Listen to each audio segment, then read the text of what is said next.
brands need a who now, not just a what. If you do it once every few weeks or once every month, you're not going to be associated with the who is the brand at that point. I want to do a podcast specifically about founders content. I do a lot of audits for brands, and something we constantly see is founders underutilizing themselves. If you're sort of like this mid-level brand looking to really scale across paid socials, you yourself as a founder are such a critical piece of that puzzle.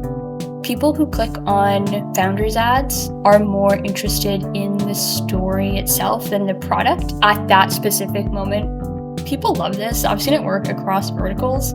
This drives me up the wall. Don't use your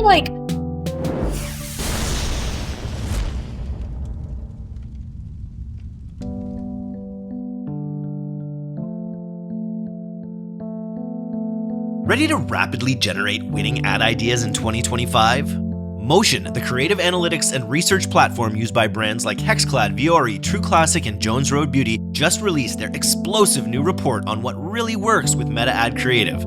This report is more fact than feeling, featuring never-before-seen insights from Motion's analysis of $100 million in ad spend, a survey of 500 plus ad experts, and deep dive interviews with some of the most elite performance creative teams in D2C, including experts like Nick Sharma and Sarah Levinger. What's inside? The 7 biggest creative trends for 2025, including how humor is making a comeback in ad creative, the rise of earned nostalgia, and the ad trends that will help your brand stand out this year. This report is packed with real ad examples, new data, and novel techniques, from making AI-enhanced creative concepts to bleeding-edge creative ideas for advanced teams. Get your free copy now at motionapp.com/creative-trends and start rapidly creating ads that get attention and scale. It's all killer, no filler. I'm Eric, and I'm back with Aves, leader on the Pilot House creative team, to discuss a topic near and dear to a lot of founders' hearts, and that is sort of how to define your brand and how to build a brand that can, help create halo effects across other parts of your business, including ads. I thought, we're talking actually a lot with Aves right now, but potentially even starting a new podcast. As everyone knows, we have the world's best email and retention podcast, but Aves has been such a consistent voice on this podcast. We love the idea of her starting another one. So with that in mind, I'm going to kind of just fade into the background here. I may have a question or a comment, but I just thought we could kind of let you rip with your topic of choice today. Cool. Thanks, Eric. Yeah, I'm going to just, like I was saying before, do what I usually do, which is talk to myself about ads and branding out loud. So this will be fun. But yeah, I wanted to do a podcast specifically today about founders content. I do a lot of audits for brands, and something we constantly see is founders underutilizing themselves almost. I think a big part of that is we used to think of brand as a thing and almost an entity by itself. When I was thinking about notes, thinking a lot about in the 90s when a brand would evoke a feeling or emotions, and you would associate a brand with who it would hit with. So you were thinking about your ICP a lot. You were thinking about your personas and what is the brand experience? Where today it's more about finding an actual face for your brand in a different way than it has been in the past. We used to have a mascot, and I had a note in here about nobody wanted the copper tone baby to gritty on their phone. That wasn't a demand that we had of brands until really the past couple of years. And now it's you need to have a face that you can recognize with the brand. Thinking about Duolingo has obviously executed this very well, where that owl is just part of their brand. There's other brands who have just someone really plucky on their warehouse team that you see them in content that they're posting every single day. Other bigger brands will hire a creator to do this. But if you're sort of this mid-level brand looking to really scale across paid socials and use organic channels and paid ads to do that, you yourself as a founder are such a critical piece of that puzzle. So that'd be really cool, because I also know if you're a founder, you're probably very busy. So doing a really rapid fire piece today on just really easy ways to get this work going. It's as easy as grabbing your phone and filming yourself talking about the brand, but thinking about how you can be a little bit more strategic about it. And yeah, like I said, it's so different now in terms of what we think a brand is I'm thinking about the like interview that we did with Eugene Healy where we were talking about the death of the millennial brand. And the brand itself, it can't be like a faceless entity that's putting on this faux earnestness in emails. It's like, hey, fellow millennial, like love that thing too. I'm thinking a lot about on TikTok right now. People are making fun of those like millennial burger restaurants where the burger is like $26 and the fries are $10, and it's just like exposed brick and that over earnestness that came from Brooklyn in like 2010. It just doesn't work anymore. And you need to have like an actual face and sentient being almost that you can associate with the brand. I think that's because of a couple different things. Number one, you need more content now across different platforms. So I'm talking about organic and paid media. You just need more content in general. And it's, to like not beat around the bush, it's just a lot cheaper to do that yourself than to find a content creator who's going to be that person for you. It also mitigates some risk. Like we all love the Duolingo owl, but that girl could quit Duolingo at any time, and then they've lost their main sort of hub and idea to make that content. So doing it yourself kind of mitigates the risk of externalizing that process. And then also it just makes a lot more sense if you yourself are the face, at least on like the digital kind of forefront of the brand. Obviously, I'm not saying you no longer need to have a mascot or branding. I'm just saying that when we're talking about paid ads and organic, there needs to be like a human point of contact. It's getting really important. So, couple of like really quick and easy tips to get this work going, because again, like I said, I see a ton of people come in when I'm auditing them and they have this like really cool thing that they've invented. Nobody's ever made this product before, and they've never run a founder's ad in their life, and they're like a kind of usually weird quirky person who just thinks like, I'm not the stereotypical content creator, I'm not maybe part of the ICP myself, so why would anyone want to hear from me? And it's so interesting whenever we hear that story, because it's like that's exactly why people want to hear about what you've done. It's interesting, it's different, it's not just like another shell company. It's not a drop shipper selling them something. It's like, I'm a guy, I made this thing, it's pretty exciting to me, and letting yourself like geek out about it is really cool. So yeah, a couple of like really fast, easy tips to kind of get yourself going with this content right away. I'd say number one, mostly on the paid side, try to avoid any selfish touch points. This is something I know old school salespeople would say, like no selfish touch points. I'm not just going to call a client and say like, we have a sale or something like that. It's like if you're selling Fabergé eggs at a very elevated price and you happen to know that this older person loves teal Fabergé eggs from Moscow, you're probably going to call them when you get one of those in, not something else. So trying to limit those very selfish touch points, which in ads, it tends to just be like sale focused or pricing focused. But if you're the face of the brand, the founder, you want to make sure that you actually have something to say. I would also warn you against thinking that just being the founder is enough to not be categorized as a selfish touch point or selfish content. It has to be interesting outside of that. So one type of content, probably the most popular, is obviously brand story. Who else is going to tell that but you?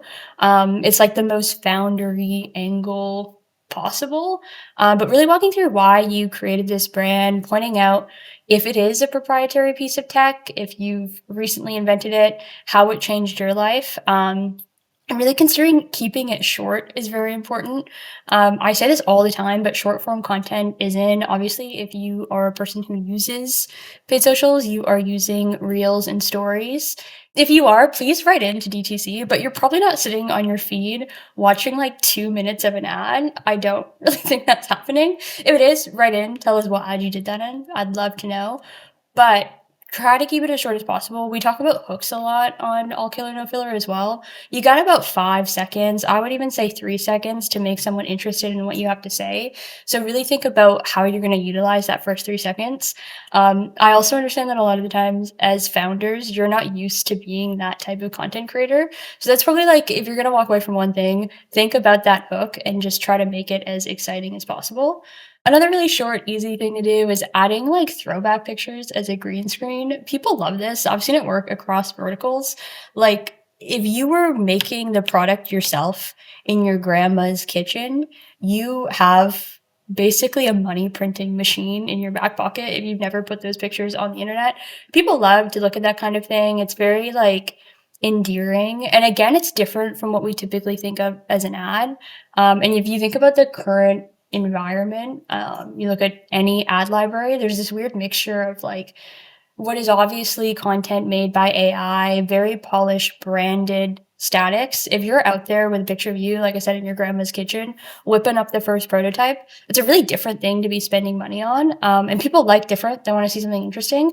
So yeah, throwback pictures, if you're doing it in video form, using a green screen, even just running them like sized correctly as an ad does really well with the right copy. And I say just really try to get to the heart of your business. So what is the reason that your business exists is kind of how you should start thinking about this. And then go a layer deeper into how would I explain this to someone on TikTok? How would I explain this to someone on Instagram? Don't use, this drives me up the wall, pisses me off. Don't use your like motto as a brand, as a hook in your content as a founder, because that doesn't really achieve anything more than getting a regular old content creator to come on and talk about, you know, I love this new mug, I just bought this. It has the same level of sincerity if you're just talking about the same talking points. Really make sure you're repurposing things for the setting, which is either paid socials or organic. And then the last tip on this sort of brand story type of content is try to find a hero product. You should know what it is if you're the founder, but explain the brand through that hero product.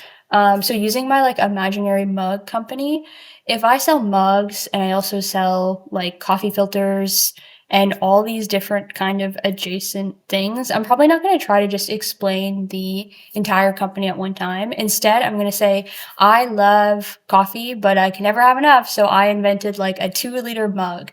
And that is a great way to like represent the brand, because the brand probably has to do a lot with making an abundance of coffee, making a lot of coffee, but it's also not like too broad for someone to understand. And we're not getting away from actually selling something, especially important on paid socials. So those are some quick tips around like a brand story. I'd say if you're thinking about this first tip, which is just non-selfish touch points, other types of content that work really well would be product news. So if you're dropping like new prints or patterns, really easy to grab a selfie style video of yourself in the warehouse and just say like, I'm here today packing these up. We've got like 5 new prints. Super easy to do. Sale content, again, works really well if it's like side of the desk warehouse. Any kind of us versus them content I've seen do really well with a founder, because who would be better to do that than you if you've made this product? And then on the organic side, really leaning into silly trends every once in a while, I think is something that's really like exciting and fun to do as a founder. Everyone loves to see like a middle-aged dude doing something that looks a little uncomfortable for them and doesn't really suit what you think they're going to do. I'm thinking of those like usually real estate or car dealerships when they have people who look quite different from the regular person you'd see, maybe making reels or TikToks, but doing trends that are super current. It's not necessarily going to like be a great thing to do on paid, and it's not necessarily going to immediately drive sales, but it is going to get eyeballs to the brand, which is really important. And it is going to create some kind of connection between you and the brand, especially if it goes a little bit viral. So I wouldn't spend like all of your time thinking up how you can go viral on these platforms. But if there's something that seems fun to do, I recommend just kind of jumping on it, giving it your best try. If it's a little rough, it's like that's sort of the charm of this founder's content. So yeah, that's the last one. Definitely for organic only. Don't run it on paid, but just kind of stay open about those viral moments. Second, like overarching tip is aimed at organic, which is being consistent on organic channels is really important. And so posting constantly is the only way you're going to unlock growth on these channels. And not everything you post is going to hit right away.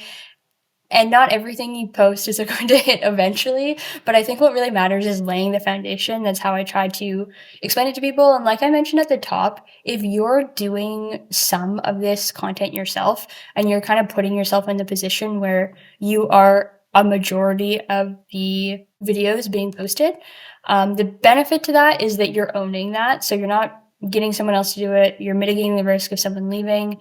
And I'd recommend kind of working backwards. So be realistic. That's my professional word of the year, 2025. Realistic. Be really honest with yourself. How often can you make a video? Do you have people on your team who are able to concept these for you, give you a brief, and you can just bang them out? Do you kind of have to own the creative process? Be really realistic with your time, because like I said, not every piece of content is going to result in immediate dollars, but that doesn't mean that it's something you can just not do. So make sure that you think about your actual time commitment and then kind of work backwards from there and figure out who else can be posting. Can we add B-roll in those days? The aim should be, and this always really freaks founders out, the aim should be once a day, every day you post something.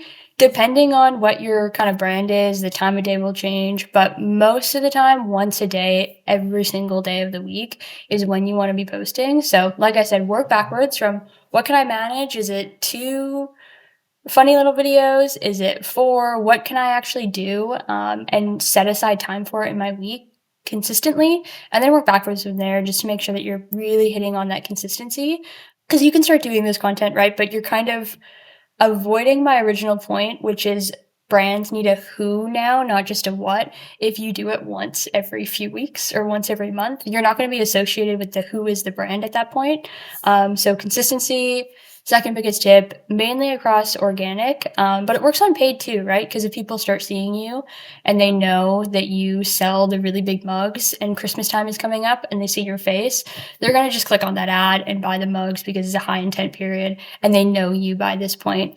So it has benefits to both organic and paid.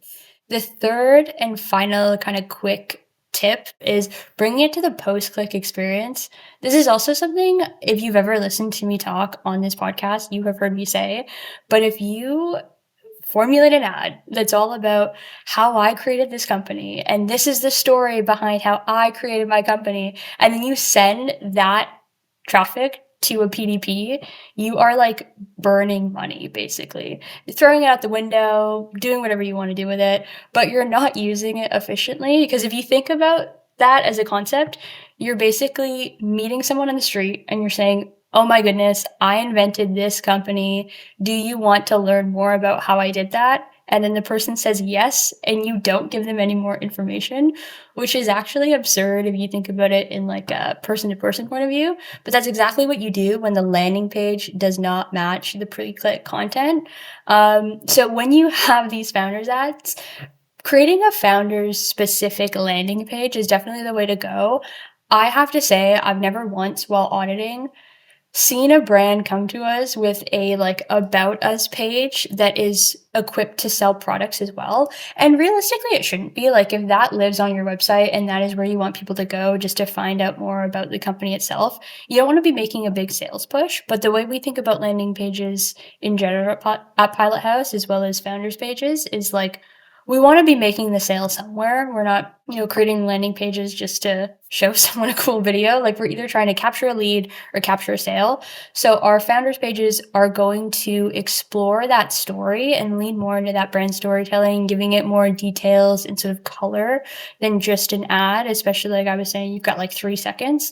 So we'll go into detail, but we're also doing it with a specific point of view, which is to ultimately sell whatever the product is. So you're going to go through this journey, click on the ad, you're excited to learn more about this. We're going to give you a little bit more of that information, but we're also going to make a compelling case to either capture that sale or the lead, like I said. So definitely just being conscious that people who click on founders ads are maybe more interested in the story itself than the product. at that specific moment. They're very top of funnel, typically, these types of founders campaigns. So really thinking about where are we selling them, making sure that you're not just wasting this new traffic. Because like I said before, if you're running a picture of you in grandma's kitchen making your first prototype, like that's probably going to generate a lot of clicks. So just being prepared when you're going into it, with somewhere to send them that actually makes sense, instead of just being another, PDP or homepage play where they're getting to something, it's not talking to what they're interested in. It's just kind of a big waste. So yeah, those are my 3 quick tips. I'm almost making this podcast out of frustration because people keep coming to us and they have the coolest founder story of all time.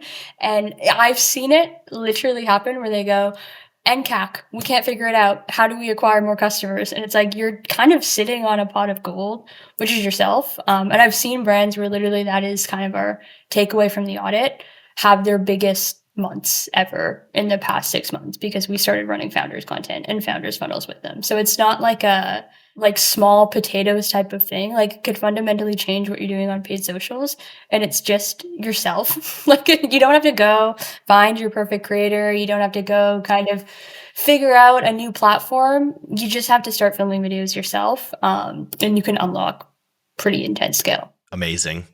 And everyone's looking for halos. Everyone's looking for synergy, creating more value than the sum of its parts. And this kind of funnel is going to create more brand equity, right? If they connect with you and your story about building the product, that's a real leg up on brand affinity and potentially loyalty to that brand, I would imagine. Totally. If that's your first, exactly what you said, if that's your first experience instead of an ad that says like warehouse sale on now, like obviously you're going to think like, Aves or mug company, love that. Whatever the video was or whatever the story was is going to be at the forefront of your mind. And you can really, like, in some of the examples I walk through, like, architect what you want that brand story to be sort of through yourself, instead of, like I said previously, where it was like mood boards and mascots. Now we need like an actual living person to associate with the brand. And I think the sooner you start doing it, the better too. Like, you're looking at a trend cycle. If you start doing it now, you're still within the early adopters. So in like 5 years time, I'll probably be on the same podcast, like talking about the millennial brands being dead, talking about the brand heroes being dead. Who knows what the next thing will be, but now is a really good time to do it. Cause you are still in that kind of early adopter phase.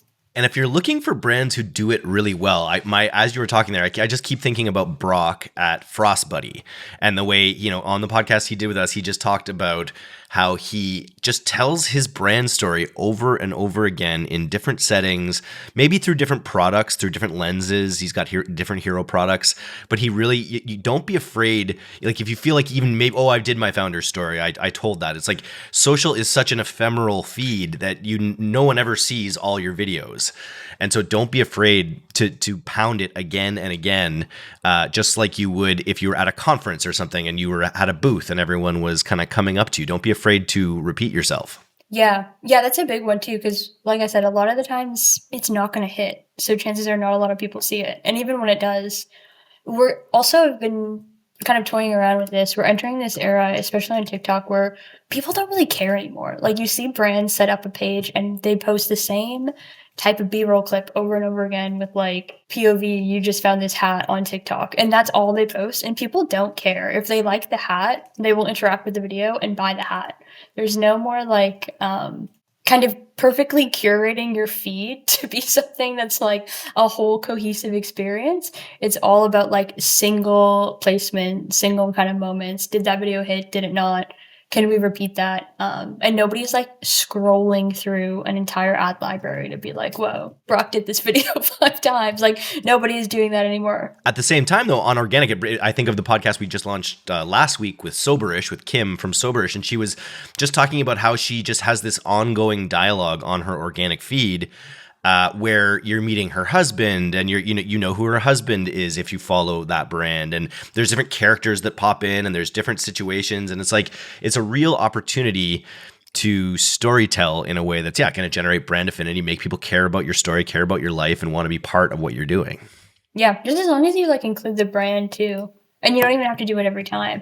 Like, sometimes You truly don't sometimes. It can just be something funny, and then sometimes, maybe you're doing something funny and you're holding the product. It doesn't always have to be, like, hammering home. Like you saying, like, "Here's my husband. Here's just, like, what I do in the day. Here's me going to the office." Like, things that people, interact with and get excited about external to brands are probably a good idea to try as a brand. I can't wait to see when someone takes this to heart and they do like the like some crazy situation. Then it's like freeze frame. Bet you're wondering how I got here, like they do in movies. I'm just waiting. Yeah. I really want to see. I want this podcast to launch 1,000 founder stories. So if you haven't done this and you are going to do it, just do it and then send us a link because we'd love to see it. We can promote it for you. We can get your name out there. We want to see your founder story thanks to this podcast.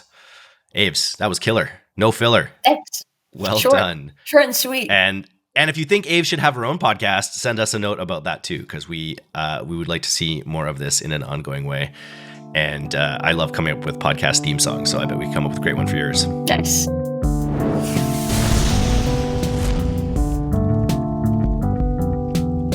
Thanks for listening to today's episode. If you're not getting the D2C newsletter, you can subscribe for free at directtoconsumer.co. And if you want to learn more about Pilot House's all-killer, no-filler services, take off to pilothouse.co. I'm Eric Dick, and this has been the D2C Podcast. We'll see you next time.